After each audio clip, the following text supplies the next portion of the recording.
I'm Dan Ackerman, and we are here taking a look at the Samsung Series 5. Now, we've looked at Series 5 laptops before, and I'm sure we're going to look at them again. This 13-inch model, however, is a little bit different in that it is the first one we're seeing with Windows 8 and a touchscreen on it, which means that Samsung has taken its existing Series 5 line, which has been perfectly nice, and updating it so it goes toe-to-toe with pretty much every other current laptop out there.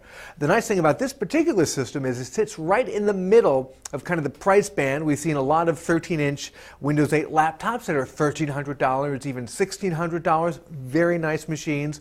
We've seen a bunch of Windows 8 laptops that are under $600, and for the money that you spend, they're actually pretty good, although a little bit more plasticky, not quite as high-end. The Series 5 here, even though Samsung has higher-end lines like the Series 7 and the Series 9, this one is still made almost entirely of metal, feels very solid, nice brushed metal sort of accents on the back of the lid, on the keyboard tray here. You definitely would not be embarrassed to pull this out at a coffee shop.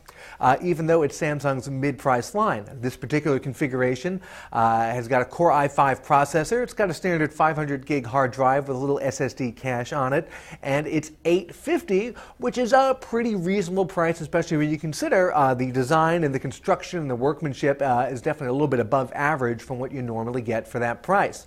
There are a couple of things that make this feel like a little bit more of a budget product. Number one is the screen resolution is only 1366 by 768. That still works for a 13-inch laptop. Any bigger, and it sort of starts to look a little bit dated. And you've also got the touchpad with the separate left and right mouse buttons. In most modern or more high-end laptops, they're all moving towards that single pad, click pad design where the buttons are sort of integrated right into it.